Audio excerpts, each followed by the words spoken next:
Hello everyone, welcome back to my channel. কেমন আছেন সবাই? আশা করি ভীষণ ভালো আছেন। আজকে যে রেসিপিটি আমি করে দেখাবো সেটা ঘরে থাকা অল্প কিছু উপাদান দিয়েই তৈরি করা যায়, আর সময় লাগে ভীষণ কম, আর খেতে অসাধারণ হয়। এই রেসিপিটির নাম মশলাদার এগ ভুজিয়া বা ডিমের ভুজিয়াও বলতে পারেন। চলুন তাহলে দেখা যাক এটা বানাতে আমাদের কি কি লাগছে। এটা বানাতে বেশি কিছুই লাগছে না, শুধু পেঁয়াজ, টমেটো আর কাঁচা লঙ্কা লাগছে। পেঁয়াজ আর লঙ্কাটা খুব ছোট ছোটোভাবে কুচি করে কাটা আছে, আর টমেটোটা আমরা কিউব করে কেটে নিয়েছি। যেহেতু ডিমের ভুজিয়া, ডিম তো অবশ্যই লাগবে। এখানে আমি 2টো ডিম ইউজ করছি। প্রথমে কড়াইয়ে আমি 1 টেবিল স্পুন মতো তেল দিয়ে দিলাম।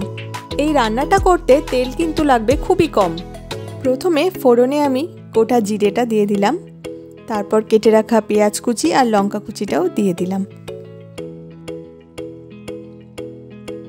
কিছুক্ষণ এইভাবে নাড়াচাড়া করতে করতে পরিমাণ মতো নুন আর হলুদ গুঁড়ো দিয়ে দেব। আপনারা যদি আমার চ্যানেলে নতুন হয়ে থাকেন তাহলে অবশ্যই আমার চ্যানেলটি সাবস্ক্রাইব করে নেওয়ার অনুরোধ রইল, আর পাশে থাকা বেল আইকনটি ক্লিক করে অল সিলেক্ট করে রাখুন। আমার চ্যানেলে আরও বিভিন্ন স্বাদের ভিডিও কিন্তু আপনারা পেয়ে যাবেন।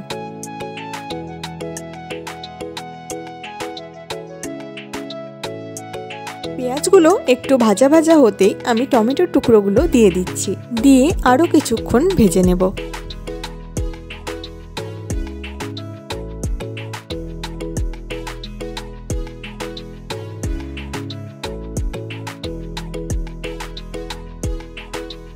পাঁচ থেকে 6 মিনিট মতো ভাজার পর এবার আমরা ডিমটা দিয়ে দেব। আমি ডিমটা কড়াইয়ে ডাইরেক্ট ঢেলে দিচ্ছি। আপনারা চাইলে ডিমটা অন্য পাত্রে ফেটিয়ে তারপর কড়াইয়ে ঢালতে পারেন। কড়াইয়ে ডিমটা দেওয়ার আগে আমি মাঝখানটা ফাঁকা করে তবেই ডিমটা দিয়েছিলাম।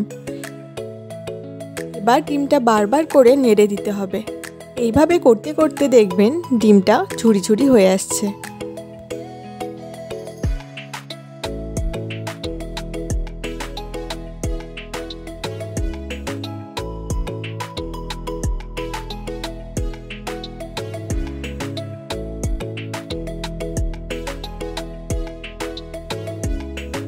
ডিমটা আমার প্রায় ভাজা হয়ে গেছে, দেখেই বোঝা যাচ্ছে কতটা ঝরঝরে হয়েছে, আর গন্ধ খুব সুন্দর বেরিয়েছে।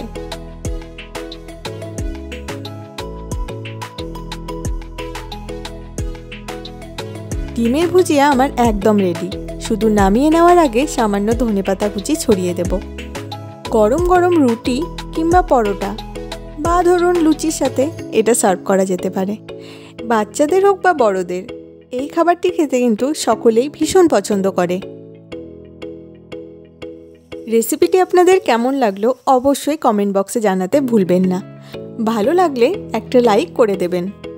বিভিন্ন রকমের ভিডিও দেখতে হলে কিন্তু আমার চ্যানেলটি অবশ্যই সাবস্ক্রাইব করে নিন। যারা যারা ভুলে গেছেন তাদের আবার মনে করিয়ে দিচ্ছি, আমার চ্যানেলটি এক্ষুনি সাবস্ক্রাইব করে নিন। সকলে খুব ভালো থাকবেন, সুস্থ থাকবেন, আর এভাবেই আমার পাশে থাকবেন।